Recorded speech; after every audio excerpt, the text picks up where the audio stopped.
Happy Sabbath, everybody, and want to thank our musicians for singing and playing, and for you singing along with them. Welcome to our class, both here at Sacramento Central, and special welcome any visitors we may have here today, and want to welcome our class that is studying with us through internet or satellite television or maybe some cable channel. And we're glad that we can get together like this from week to week and open God's Word together. In a moment, we'll get to our lesson. A couple of quick things I want to share. We have a special free offer for you, and if you ask for this, we'll send it to you. It is a book by Joe Cruz called Down from His Glory, and all you've got to do, if you don't have this and you'd like a copy, is call the number 866 Study More. That translates to 866-788-3966.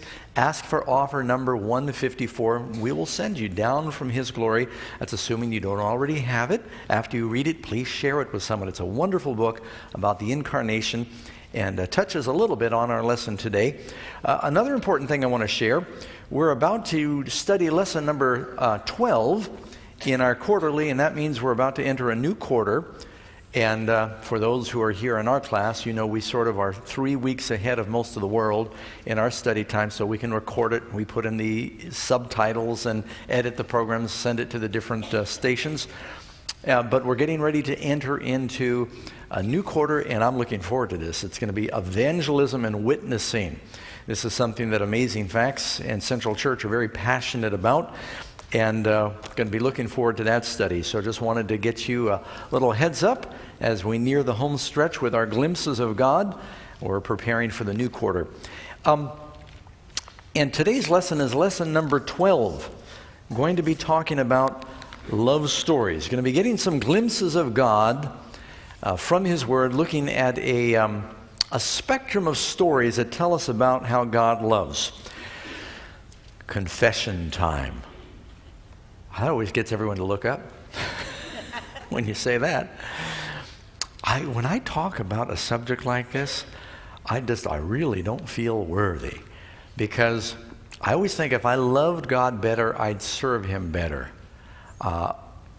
You read about the love of God, and it is such an exquisite, perfect, sublime subject that I just want to issue a disclaimer right here at the beginning. I'll share what little I know with you, and hopefully you already know more. But we're really on holy ground when you talk about the love stories in the Bible. Now, we're not just talking about romance love stories, though we will talk about that. But we're going to be talking about love and the principle of love relationships, some right love relationships, some wrong love relationships, and see what we can learn about God from these stories in the Bible. There's plenty of them, and a lot of verses we're going to consider. We have a memory verse. The memory verse is from Jeremiah 31:3. I always like if you could do your best to say that with me. Jeremiah 31:3. Are you ready? The Lord has appeared of old to me, saying, yes, I have loved you with an everlasting love. Therefore, with loving kindness, I have drawn you. God loves us with an everlasting love. And it's with loving kindness He draws us. Now, right out of the gate here, I'm going to have somebody read a verse for me. Who has 1 John? We gave out some verses. Somebody has 1 John 4, 8, and 9. I don't know who was given that slip. He who does not love does not know God, for God is love. In this the love of God was manifested toward us, that God has sent His only begotten Son into the world, that we might live through Him. 2 verses, love found 3 times in those 2 verses. And of course that very famous phrase, God is love. The essence of who God is love. And so it's telling us that the best manifestation of God's love is that He sent His Son into the world. So if you want a glimpse of God's love, what's the best picture of God's love? That Jesus came into our world. Now, as we talk about the love stories in the Bible, I also want to make something clear. And you know, you always say this with some trepidation, but not all the love stories are romantic love stories. When you think of 2 friends in the Bible who loved each other, who do you think of? Jonathan and Saul. And it's a prominent story. I said that wrong. Thank you for correcting me. Jonathan and David, that love story. I was thinking about Jonathan and his father Saul. That was different. Jonathan and David are one of the great love stories in the Bible. You find this verse in the Bible. After Jonathan is slain, David writes this poems about how the mighty are fallen. And it says, I am distressed for you, my brother Jonathan. You have been very pleasant to me. Your love to me was wonderful, surpassing the love of women. Now, there's always somebody that's going to want to read the wrong thing into that, especially with all the political spin that people put on the idea of two men that might have a platonic love for each other. But biblically, there's nothing wrong with that. Do you have friends you love? Yes. Can you have friends that you really love, you really resonate with, you really get along with? But today, you're almost afraid to say, if they're the same sex and you say, I really love them, I mean, people just have made it all seem weird. But biblically, there's nothing wrong with that. And that is in itself a love story. But let's go here to Genesis chapter 2. And we're going to look at one of the first and prominent love stories in the Bible. Somebody look that up for us. Genesis 2. Let's have someone look up Genesis over here. Genesis 2, verse 23. Genesis 2:23, and Adam said, This is now bone of my bones and flesh of my flesh. She shall be called woman because she was taken out of man. When Adam loved Eve, was it a form of self-love? Because it's kind of like loving your ribs. It says she came out of man, woman from the womb or out of man. Paul said that a man that loves his wife loves his own flesh. Doesn't he say that? Really, if you love your spouse, you love yourself, because it's like they used to say, if mama ain't happy, ain't nobody happy. And so sometimes the best thing that you could do for yourself is make sure your spouse is happy, and then everybody's a little happier. And now, think about it. Have you ever talked about, let's talk about romantic love. When a person is single, and they're contemplating a partner for life, they've got in their mind the perfect ideal. Why wouldn't you have the perfect ideal? I mean, if you're going to dream big, right? You got that perfect ideal in your mind. And some get closer than others to finding their perfect dream spouse, person. I've heard some wonderful stories of romance and love, and then, of course, you hear some that aren't as wonderful. But when God made Eve for Adam, how perfectly was she prepared for what he would have looked for? He didn't even know what he was looking for because he had nothing to compare it to. He couldn't get on a singles website, could he? Like you see Adam surfing the web, looking for a wife. I don't know what a wife looks like. I've never seen one before, but I'm going to try and find a wife. And what are you going to type in? How many legs does a wife have? I mean, he never had a wife. Remember, he had found mates for all the other animals, but there was no human mate out there. So he had no idea. But who did know what he needed? So when God made Eve, he made the perfect wife, so to speak. I mean, everything he might think of romantically, and everything he might be missing in his mind, his personality that would challenge him, would be completed in Eve. And so you're going to have your hands full finding an example of a couple that must have loved each other more than Adam and Eve, because they were perfectly designed for love for each other before there was even sin. So how perfect would that be? But yet it never says that Adam loved Eve or Eve loved Adam. But is it safe to assume they did?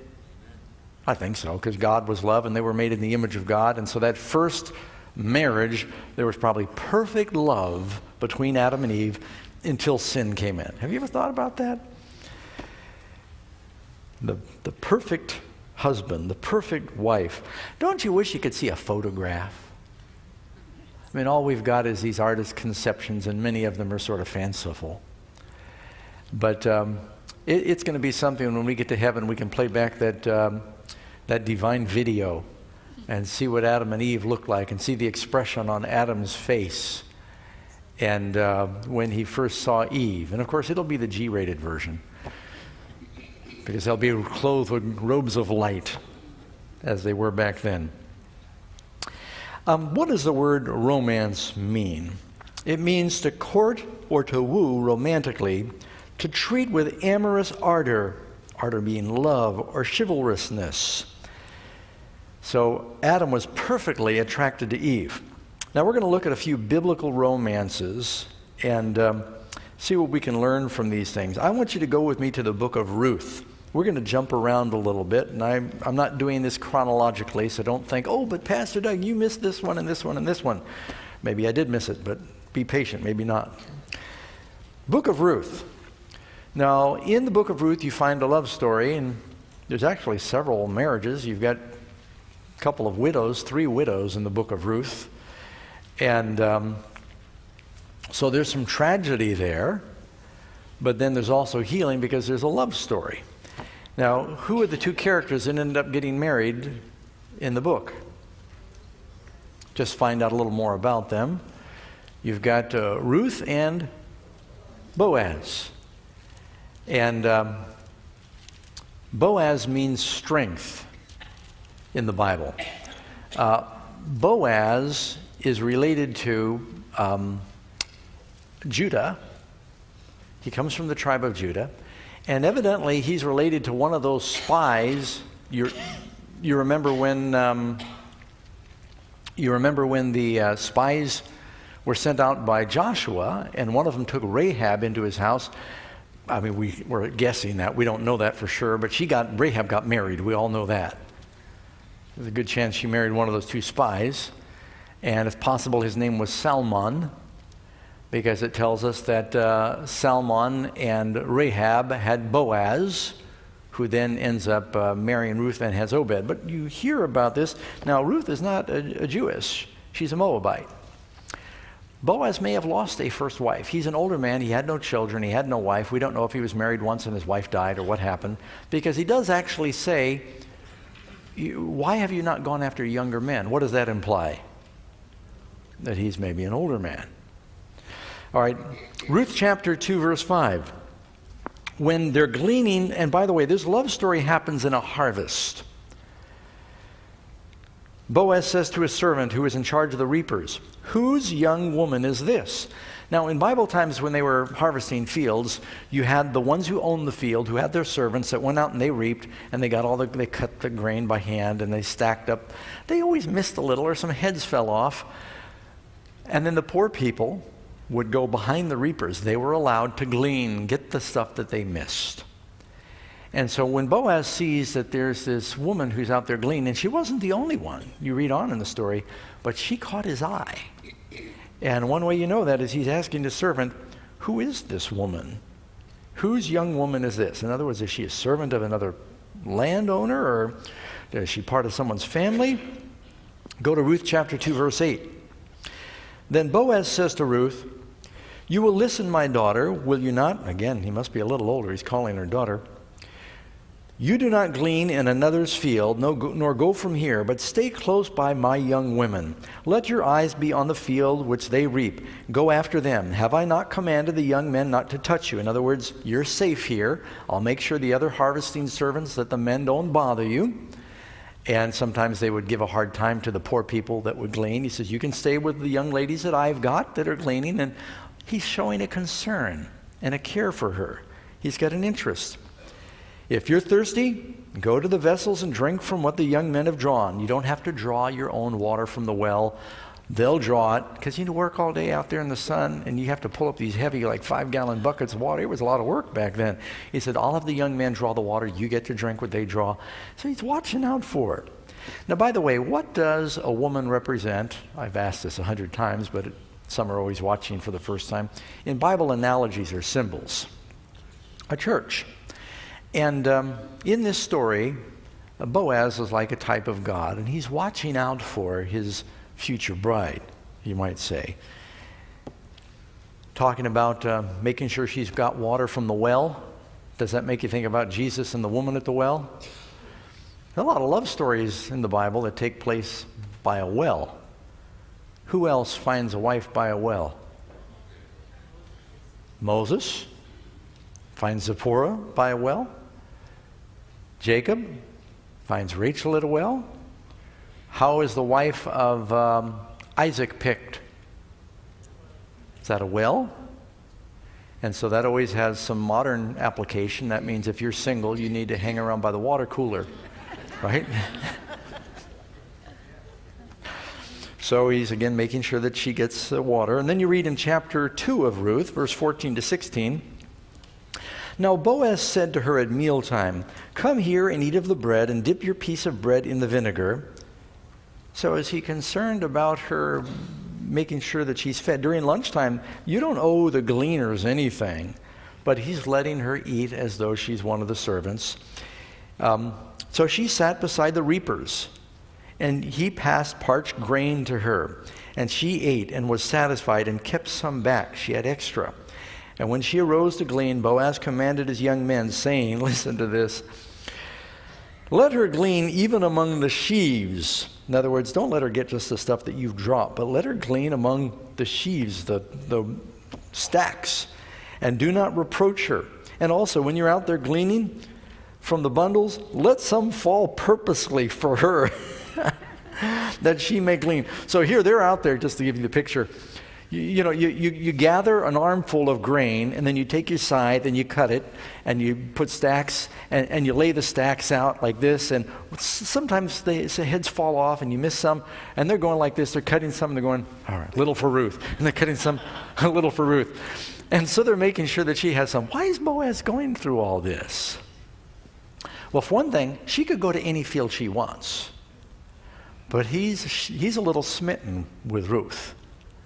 And he's saying, you stay here.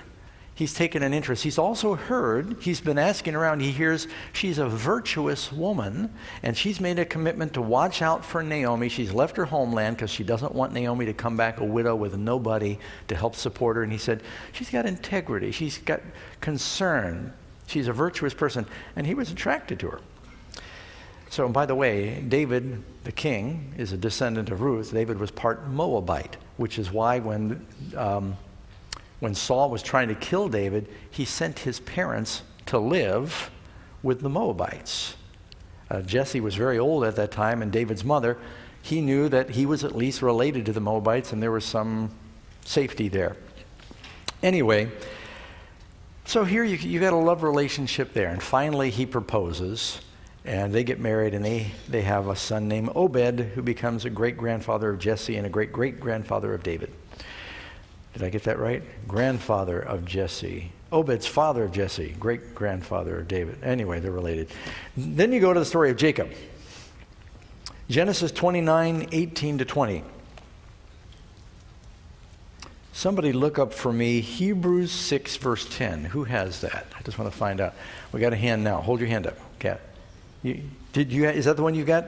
Hebrews 6, verse 10? Yeah, okay. We'll read that in just a second. I want to read about Jacob here for a minute. Genesis 29:18 to 20. Now Jacob loved Rachel. One of the few times you hear in the Bible that they love their wives. By the way, it says more often in the Bible, husbands love your wives, than it says wives love your husbands. Did you know that? Because it comes more naturally for wives. Husbands have to concentrate. And so Paul commands the men more. It says, Jacob loved Rachel. And so he says to Laban, I will serve you 7 years for Rachel, your daughter. That's a long courtship. But I like what it says here. And Laban said, it's better that I should give her to you than I should give her to another man. You're at least, related, and you have some things in common. Stay with me. So Jacob served 7 years for Rachel. And they seemed only a few days to him because of the love he had for her. Now, how many of you, if you found the girl of your dreams that you loved, and you realized that you had to work 7 years before you could marry her, would feel like it's only a few days? Wouldn't you feel like that's a long courtship? In America, we believe in kind of instant gratification. Everybody wants everything right when they want it. We don't want to wait too long in line at a shopping mall. We want our food fast. We want it microwaved, and people don't court very long in marriage. In a lot of the world, when people figure out who they're going to marry, they might have that in their minds and have it settled, but then the family say, especially in the East, they say, you must first finish your education. You must begin to work. You need to have some money in the bank. You need to have a down payment on a house. Then we'll talk about the wedding date. And so there was always a sense of, there was some preparation, there was a dowry, there was some responsibility. It wasn't like, hey, I like you, you like me, let's get married. But this was someone that was worthy of working for, because he needed to be able to pay a dowry for her, and that he had no money. He left home empty-handed, you remember? He just had a stick in his hand. He said, well, I'll work for 7 years. But you know what I especially wanted to emphasize? How long did it seem? Did Jacob do hard work? Have you read about how he describes his work? When he talks to Laban later in life, he says, I was freezing at night from the cold and burning in the day from the heat.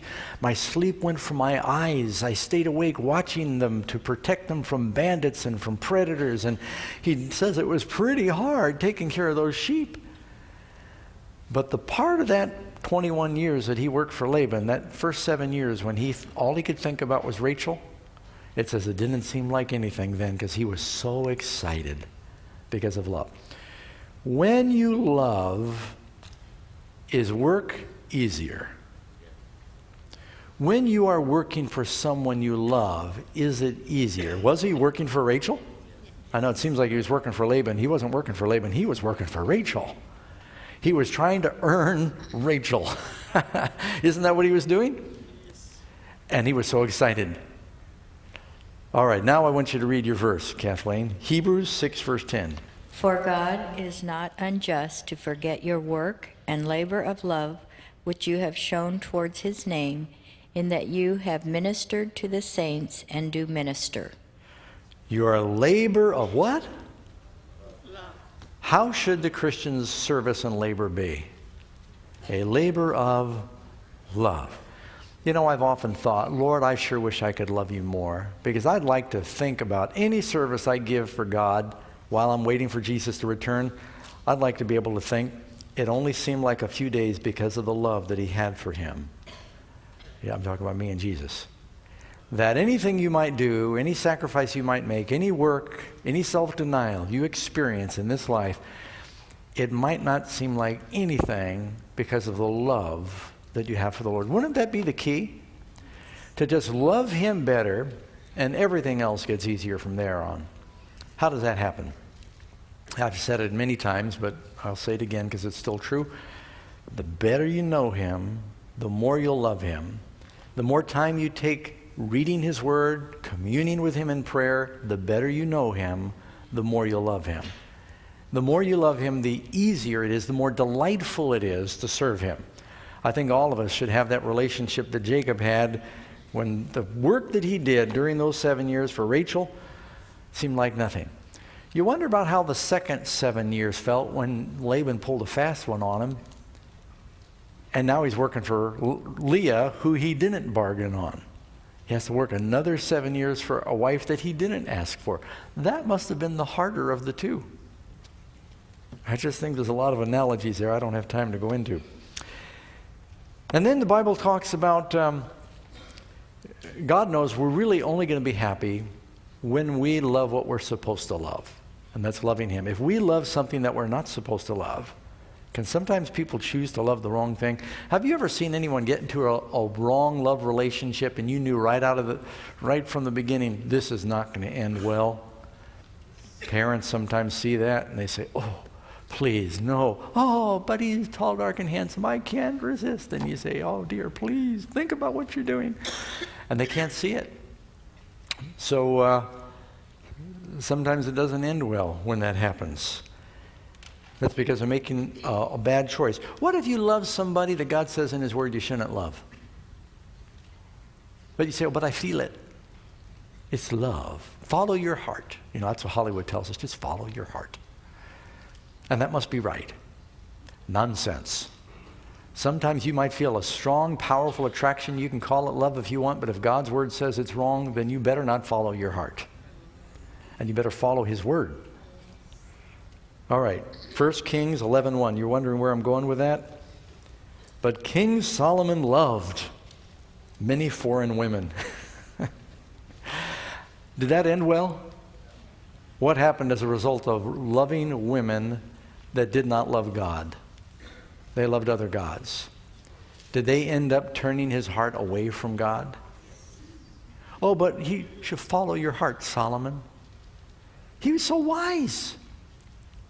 But, you can find in the Bible, there's examples of the bravest men, the strongest men, the wisest men, when they didn't choose to love right, they got into trouble.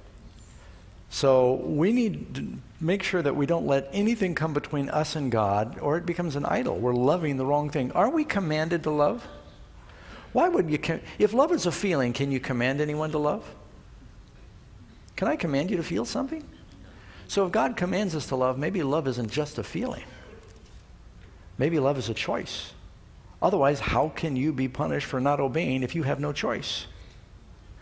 But he's commanding you to love him, and that means he's commanding you not to love the forbidden things. Is this making sense? Solomon loved the daughter of Pharaoh, women of the Moabites, Ammonites, Edomites, Zidonians, and Hittites, and it went on until he ended up with a kaleidoscope of what? 700 wives? 300 concubines? Or 700 porcupines and 300 wives? I forget, but it doesn't matter at that point. Now, then you've got another example. Some people, you ever heard of love turning to hate? My mom and dad got divorced when I was 3. And when I got a little older, I remember asking Mom, every kid that goes through that, you're eventually going to wonder, well, you got married, did you ever love each other? Because by the time I started figuring out what was going on, Mom and Dad could not speak together peaceably. And even years later, when Karen and I got married in this church, and my mom and dad were here, I wasn't nervous about marrying Karen. I was nervous about my mom and dad being in the same room. Very stressful. They would not take pictures together, even after they're being divorced for 30-something years. No, I'm not standing next to her for a picture. So I asked her one day, I said, did you ever love each other? She said, yeah. But sometimes love turns to hate. You ever heard that? Yeah, it's in the Bible. Here's the story. 2 Samuel 13:1. After this, Absalom, the son of David, had a lovely sister. Now, first of all, when you think about this lovely sister, Tamar, how lovely. Well, you ever seen a family that just had beautiful kids? Every one of them was beautiful. David's wife, that was, I think it's Ahinoam. Anyway, the mother of Absalom, she must have been really attractive, because it says Absalom was so beautiful. From the crown of his head to the sole of his foot, he was perfect, symmetrical, beautiful, handsome. He had a sister just as beautiful. So much so that Absalom's brother, Amnon, fell in love with his sister, or stepsister, half-sister. And he was smitten. Amnon was so distressed over his sister Tamar, he became sick. So in love that he was lovesick. It might have been what you'd call an infatuation. You ever have a crush on a teacher or anybody at school when you're little? Don't have to answer. But she was a virgin. That means that he couldn't even have an affair or anything inappropriate, because, she had integrity. And it was improper for Amnon to do anything to her. Here's this king's daughter, a virgin, waiting for the man that would pay an enormous dowry for her. And you remember how much David had to pay to marry Saul's daughter? He had to kill 100 Philistines, and he ended up killing 200 for Michal. So Amnon's in love with the sister. And I know you're thinking this is incestuous, and it was, but it wasn't as bad back then, because you could legally marry a half-sister, at least at the time of Abraham. By the time of David, they were still sort of allowing it. A little later in the story, Tamar actually says, when Amnon rapes his sister, She says, please don't do this. If you speak to my father, he'll allow you to marry me. So that tells you that it wasn't that out of the ballpark as it is today.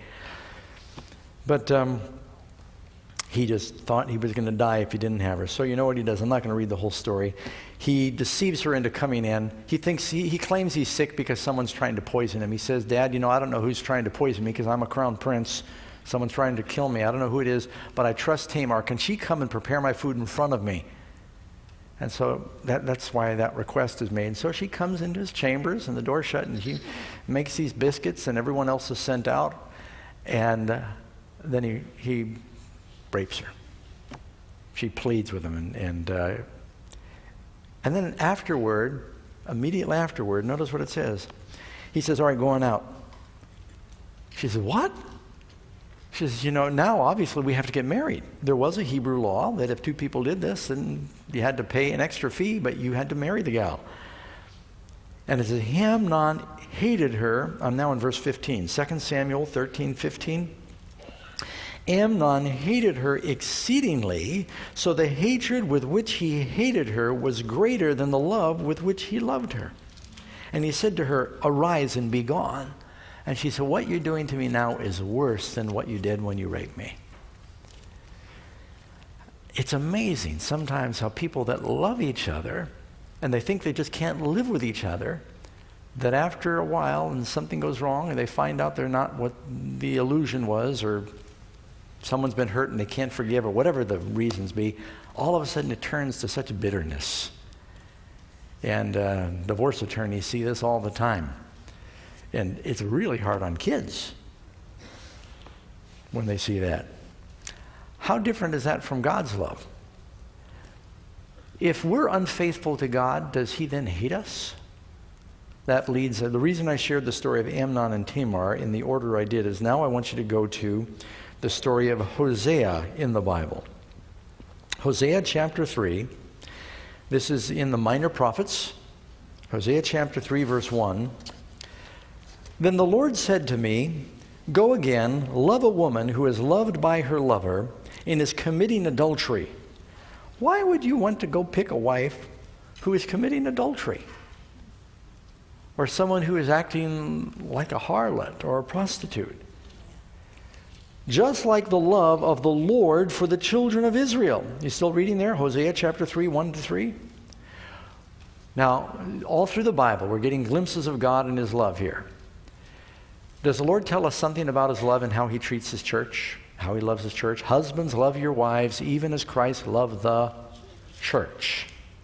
The New Jerusalem comes down dressed as a bride for her husband out of heaven.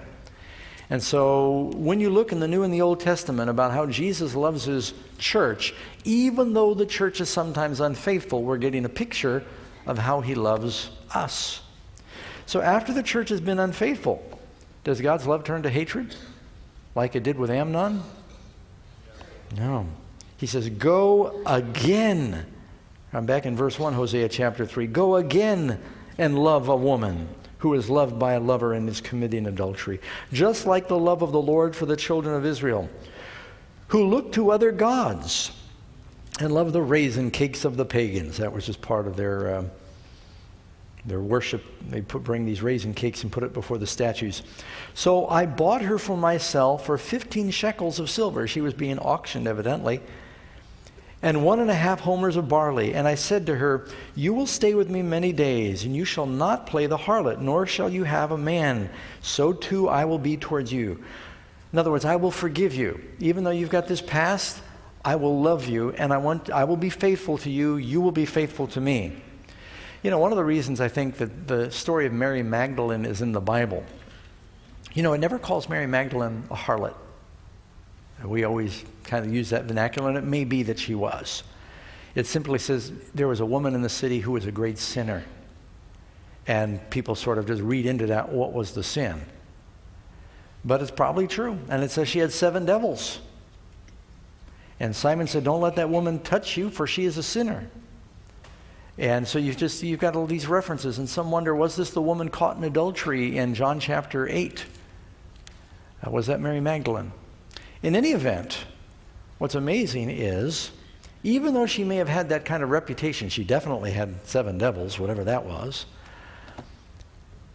Who is the first person that Jesus tells to announce his resurrection? It's Mary.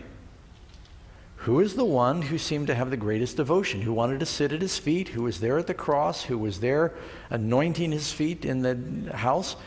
She was devoted, she adored, she worshiped Jesus. She's a type of the church, but I think it's interesting that she had a reputation for gross sin or immorality. And yet he loved her, and he forgave her, and then he gave her a work to do. Does that say something about God's love for us? You know, you look in Revelation, and it's a very interesting picture. You've got one woman in Revelation 12 who is the perfect picture of God's bride, and she bears the promised child. She's that woman who's God's church. 12 stars above her head, clothed with the sun, standing on the moon. She is the bride of Christ. The devil hates her. And you have the antithesis of her in Revelation 17, another woman who is called a harlot. And she's the mother of harlots. You know why? Because they were once faithful to Christ, but instead now she commits fornication with the kings of the earth. Instead of the King of Kings and Jesus, she's now become preoccupied with the religions and the politics of the world. Instead of the vertical love relationship, her first love relationship is now the horizontal one with the like I said, the pagan gods and the governments of the world. It's just an interesting contrast between this woman who's clothed with light, representing the bride of Christ, and this other woman who has now become unfaithful, she and her daughters. And God's got this forgiving love. Is it inappropriate? Does that mean God isn't jealous when we're unfaithful? Somebody read for me Exodus 20, verse 5 and 6. Now, I didn't give this to anybody. You just, anyone who's willing to read it. Hopefully you're in the first 5 or 6 pews. We got somebody? Exodus 20. You're going to read that for us, verse 5 and 6. And does God ever get jealous? Is jealousy a bad emotion? Well, it can be, right? Have you ever known someone that was kind of handicapped with jealousy? And I've seen some relationships where it's just, they're just paranoid with jealousy. But jealousy, if God has jealousy, is it a bad thing? Go ahead, read that for us now. Exodus 20, verse 5 and 6. Thou shalt not bow down thyself to them, nor serve them, for I, the Lord thy God, am a jealous God, visiting the iniquity of the fathers upon the children, unto the 3rd and 4th generation of them that hate me, and showing mercy unto thousands of them that love me and keep my commandments. You know, I'm not an Oprah Winfrey watcher, but someone forwarded a YouTube clip to me where she was making fun of the Bible really being a picture of God, because she said God is too big for jealousy. So you can't really trust the picture of God you find in the Bible, because it says that God's a jealous God, and why would God be jealous? God's not like that. And I thought, well, how sad she misunderstands love. Because it is entirely appropriate when you have a commitment of love for somebody that there should be a loyalty, and if you give that love to not just someone else, but the enemy. Does God have an enemy in this world? Then is it appropriate for him to feel a sense of betrayal and treachery when he dies to save us and we give that love that we owe him to an enemy? Is it inappropriate for a groom to feel betrayed when he is married a wife and taken these vows of fidelity to find out that she ran off during the honeymoon with the best man? Shouldn't he feel jealous? Or if vice versa, shouldn't she feel jealous? Is that normal? Wouldn't it be abnormal if they didn't feel betrayed? So God is saying, look, I love you. I'm the God who saved you from the land of Egypt. I saved you from these gods that had no power. For you now to give love to them after I've shown you that I am the living God, I feel jealous about that. I am jealous for your love. I don't want you to give it away to the enemy. That's normal. By the way, we're made in God's image. So it's not that God learned jealousy from us. We learn jealousy from him. Does that make sense? Now, there's a twisted, selfish kind of jealousy, as I said. And I've seen people that were so insecure in their love relationships that I knew this one fella. We were working together, and his wife just kept showing up at the work site because she was so afraid that he was having an affair. And I was working with a fellow, I knew him well, and he wasn't, but she was home watching soap operas. And everybody on these soap operas were all cheating on each other. And she began to superimpose this behavior on her husband, and it just wrecked their relationship. They're not together anymore. But as far as I knew, he never cheated on her. But she was consumed with sort of an unhealthy kind of jealousy. And you've seen it with husbands and wives too. Now, what does happen though, suppose that husband and wife get married, everything's okay, and then one cheats. Is it normal then for the spouse to feel an element of suspicion after that? Doesn't it take a long time to have restored trust? So when God says, I'm willing to freely forgive you and trust you again, that's supernatural. Because as humans, it is not easy. But God says, when you come to me, in spite of your betraying me and your sins, I'm willing to forgive you and love and trust you again. That's what he's saying through the story of Hosea. We're running out of time, but we have more love stories. I don't want to spend all my time talking about the wrong love stories, but I've got one more. Misguided love, Samson. Judges 14. Then his father and his mother said to him, is there no, he said, I found this woman among the Philistines. It's just, she's the whole package. You got to get her for me, Mom, Dad. And Mom and Dad say, is there no woman among the daughters of your brethren or among all of my people? If you're not going to at least marry the Danites, are there anyone from the Israelites that you must go get a wife from the uncircumcised Philistines? And Samson's response to her was, get her for me, for she pleaseth me well. Like Amnon. He was infatuated. Got to have her. She's going to make me happy. Oh, yeah? Judges 14, verse 15 and 16. He tells a riddle at the wedding, and he promises that everyone's got to pay him or he has to pay them, depending who figures out the riddle. Well, all of the wedding guests, these Philistines, they don't want to pay Samson. They're gambling at the wedding. That doesn't go well. I don't recommend it. And they say to her, entice your husband that he might explain the riddle. Now, back then, they had taken the vows, but they hadn't had the honeymoon yet. And so that didn't happen until after the 7 days of the feasting. And they said, entice your husband, or else we will burn you and your father's house with fire. Did you invite us to this wedding in order to take our possessions? Isn't it so? So Samson's wife wept on him and said, you only hate me. You don't love me. You posed the riddle to the sons of my people, and you've not even explained it to me. And he said, look, I've not explained it to my father or my mother. But she stayed after him, and finally he told her. She told them, and everything went backwards with the Philistines after that. Again, still same character, Judges. Somebody look up for me, Judges 16:4. Who's got that? Right over here. Judges 16:4. Samson, he had a lot of love, but he kept going, he kept looking beyond his own people. Does the Bible say, do not be unequally yoked together with unbelievers? And there's some examples in the Bible because the Lord's trying to remind us of something. Go ahead, please. Now afterward it happened that he loved a woman in the valley of Sorek, whose name was Delilah. So here he falls in love again with another Philistine. And did that end well? No. Judges 16, verse 15. And she said to him, how can you say I love you when your heart is not with me? You've mocked me these 3 times. You've not told me where your great strength lies. So again, he was betrayed. And there's something here. There's something here also about Samson's a type of Christ. You know, he was tied up and handed over to the enemies by his own people. Samson was. Was Jesus tied up and handed over to the pagans by his own people?